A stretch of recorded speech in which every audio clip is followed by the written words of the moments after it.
Reefing fam, what's going on? March here, still in South Korea in Seoul, and we're going to check out another shop. This episode of Fragbox TV is brought to you by the world's most beautiful nano reef tanks. Start your reefing adventure at reefcasa.com.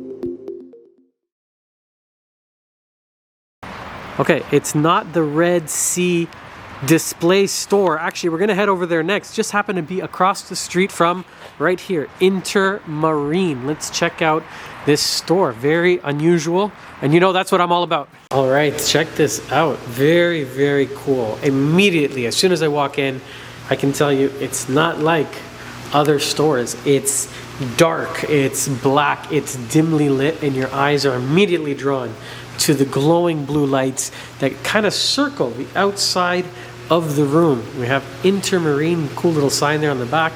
I think I saw a coffee machine off to the right. I like the layout. It's very inviting. It just creates this path of like, hello, come in, look at the corals, see what is going on. And you guys know that I'm OCD, or maybe not, maybe you're new to the channel. Hello, welcome. This is what we do. We travel the world. Right now, like I said, we're in South Korea checking out a shop, and my OCD really likes uniformity. I like things the same, and we can see they've done that here. Boom, boom, boom, with a perfect line of Radeon. I can tell from the fan Gen 4 Pros, maybe same ones that I use in the shop. Really, really cleanly laid out store, like very visually appealing. I don't see any hardware. I don't see any products or salt. I think this store is really just about the coral. So why am I here at this shop in particular? First of all, look at this cool rock. Very funky. Waiting for some corals. Let me show you one of the display tanks here at the front. Hello, lizard lady. Just absolutely packed with Acropora. So last year, if you saw the series we did in Indonesia, in Bali, we met this crazy guy named Richard, and Richard is from Korea, and this is his shop, but he lives most of the time in Bali hand-picking corals and then sending them back to this store for sale. Look at the acro on this thing.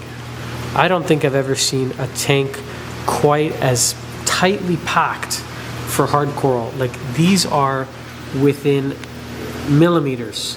If you don't know what millimeters are, maybe use inches. Within a 1/16 or an 1/8 of an inch, each one, almost just barely touching one another, hiding in the back corner. An incredible, perfect example of an OG bounce mushroom. My eyes are caught over here on the corner of this little nano tank. Man, okay, I'm blessed with ADHD. Let me just talk about green star polyps. Hold on, ADHD. We'll get to the campfire zoas I haven't seen in 10 years over there. Look at how it's growing so nicely over the front. Most reefers would go ahead and just trim this because it is blocking your view, but they kind of left it, and I kind of like it. It's different. Okay, these, haha, look at these palithoas. Wow, I have not seen these in a very, very long time. Those are really cool. This is actually, you know what?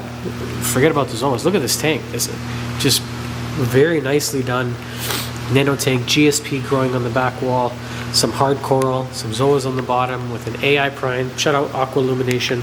I kind of like these stands. They're all open. They're like closed but not closed. They all have a, I would call these semi-closed. So they're closed, but then you have an access, and basically like a window which lets you into them to clean the skimmer, access pumps, that kind of stuff. It's a little bit weird, and I like weird. I like different, and I like rocks covered like this with different types of Montipora. This is what we call the red roses, Capricornus. This is why I love Monty Cap, because this type, Montipora Capricornus, or Monty Cap for short, the one that is plating, like this variety, you can mix and match all these different colors. It's got this sort of pink one here, orange, a green, a red, something closer to a blue, a purple, a red grafted with green, green with red polyp, sort of. This is a funky one. I've actually never seen this. It's not Season's Greetings. It's not Christmas Monty. This is a weird one. I've never seen this one. There's a what I call firefly over there. And anyways, regardless of the name, all these beautiful specimens have come together to create one truly Montipora masterpiece. Look at that. Look at how they all just kind of grow in and with one another, and then it's complemented on top by a stunning arrangement of red digitata. These are really the easiest SPS corals to keep. If you ever want to keep SPS corals, do this. Tank beautiful. No, it's not so beautiful. This. I try not to shit on people too much on the channel. What is this net? What are you trying to do? Catch the fish? It looks like a fisherman's net. Look at the silliness. Oh, awful and wavy. Really not nice. Okay. I'll leave it alone. Radeon Gen 6 Pros with hybrid. Look at that. He has some T5 bulbs. T5 is still alive and well over here. This is really, really an incredible tank. I can spend a lot of time just talking about the fantastic Zoa garden across the bottom. Man, the acros though, just, I don't know how you can keep track. Insane. Okay, let's see some of these. This is really nice too. These look like 6 feet across, probably 30 inches deep, 20 or 22 inches tall. Really nice. Again, uniformity. I really, really like symmetry. Not that these guys here really care what I like. I'm just giving you my viewpoint because I guess that's how this channel works. It is aquarium shops around the world through my silly eyeballs. Look at this. This is not the grape Caulerpa I am used to seeing. This is a different, like more bubbly, compact version. And I like how they have stuff where you can view from the side. So I think you guys have heard me say that on channel before. This is how you're going to see them at home. So for certain corals like clams, well, not really a coral, but Acropora especially, top down and side, very, very different experience. Yeah, these look really good polyp extension. Doing a very nice job. Only 3 Radeons, but I guess that's all you need. I just released a video a couple weeks ago talking about how maybe we don't need as much light on these corals as we think they need, because I'm getting better color under some of the Miyagi torts under lower light and lower flow compared to another tank.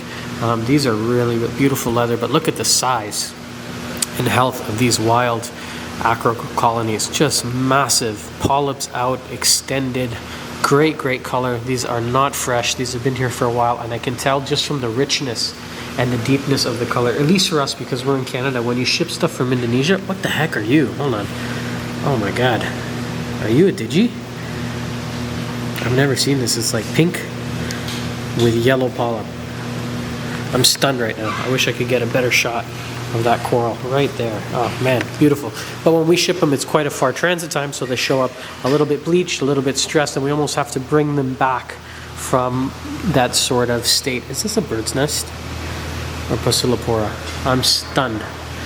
These look so good. Too bad Richard's not here because he's really quite the character. He's got a lot of energy and he's got a lot of personality, and he's just, he's an awesome guy. I was so happy to meet him there.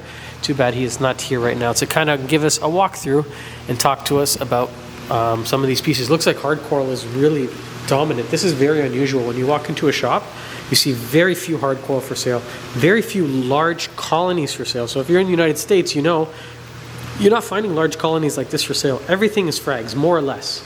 Even smaller pieces like this. Yeah, even on that side. Lizard lady's pointing out, look at the size of these. It's almost, that is a type of urchin, yeah.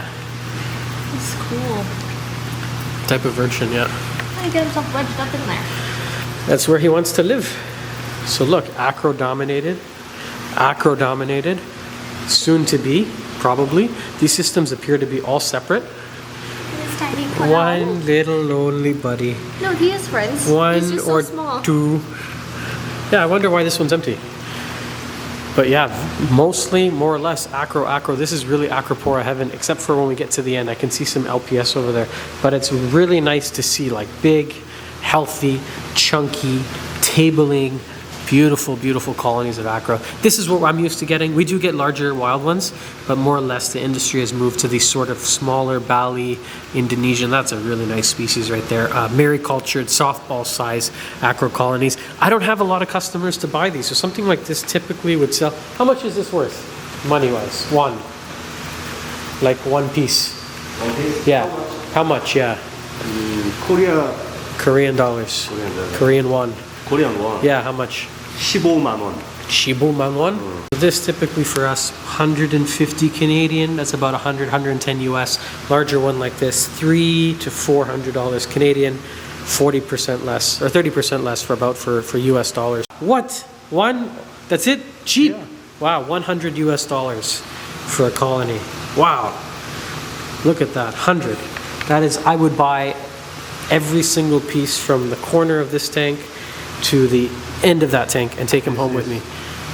This one, 150. 150 for something like this. That's about 10 inches across. Incredible. Look at the color. I don't think the camera's picking it up quite right because it's kind of blue in here, but it's yellow with a pink polyp. It's a little bit light in color, but it's sort of resembling a pink lemonade, Thai pink lemonade, $150. You have to keep in mind though, we're in Korea, so we're a stone's throw away from Indonesia. Like we got here from Tokyo a couple days ago, and it was less than a 2-hour flight. We're here an hour and 50 minutes. This is, wow, look at the elegance. A little bit light in color, maybe they just came in, or maybe they're getting too much light. They look very cool, so I think people's eyes are always drawn to stuff when it looks like this, even the frog spawn. It's not actually a healthy color though. It's like, it's healthy, it's alive, but it's bleached. It's dropped some of the bacteria and zooxanthellae that gives it their color. So I want to see like usually a little more rich or deep color, but this is probably the smallest selection of LPS I've seen in any sort of retail store ever. Usually in what I see just traveling the world, it's LPS dominated, torches being the big one. Look at these mushrooms, damn. Oh man, Kavina, if you're watching, this is for you. Look at these mushrooms. I say that because she's the mushroom queen. So torches, hammers, frog spawns, and then followed up by softies, lots of softies and zoanthans, and then very little acro, mostly sticks, not so much colony. This store has taken that book and thrown it out the window and done the exact opposite, acro-dominated monster colonies from top to bottom, and it's really, really cool. I've actually never seen quite a setup like this. It's reminding me of Reef Raft back in Mississauga back in the day when Jason used to bring in, if you know what I'm talking about, you know, and if you don't, I'm not going to explain it in this video because I'm a little jet lagged, but he used to bring in boxes, 20 boxes of a time of stuff like this, Indonesian and Australian acropora colonies, and this is reminding me of those days. That is a very, very rare, monstrous aptasia coral. Not rare, I'm just kidding. I'm trying to be funny, but only reef nerds will get it. Sorry. Not that, the big one that it's attached to. Oh, that is the stalk of a leather coral, I think, but I can't see the head. It's hiding back there. Yeah, that's like the trunk of the tree. Yeah, I'm sorry, I thought you were talking about the aptasia. No. This is a really cool shop. If you acro guys ever find yourself in Korea and want some, this is sort of like a strip club for coral, because you're not going to be able to take any of this stuff home with you. You're not going to be able to package it or move borders without CITES. So if you want to come and just tease yourself, then come check it out. They offer a coffee on the house, and you can see some really incredible stuff. I wish there wasn't such a language barrier, because I could ask a little bit more about, you know, how are they keeping the alkalinity, the calcium, the magnesium, and the number one question I always forget to ask, which salt do they use? But just from a little bit of detective work, I have a strong suspicion that it may be the Red Sea Coral Pro, and there happens to be Red Sea Korea, the official store across the street we're going to check out in a moment. So I have a strong suspicion that they're using Red Sea products here in the shop. I cannot confirm that, but my eyes lead me to believe. I see a little bit of Aquaforce actually. I'm gonna do some snooping here. What up if you're watching Mr. Aquaforce? Oh, they like your glue? Poly glue. It's so dark in the store, and they like more of your poly glue. I think that's it, guys. We're gonna wrap this one up. I hope you enjoyed it. I hope you learned something. I hope you thought it was as cool as I was, and we're able to geek out and nerd out on some of this reefing stuff. And I hope Lizard Lady is not too tired of my bullshit and dragging her around South Korea looking at shops like this. And that's it. We'll see you guys back on the next episode in about 35 seconds, because we're gonna walk across the street and then go check out the Red Sea Korea store over there. But we're gonna stop this video and start that one. Bye for now.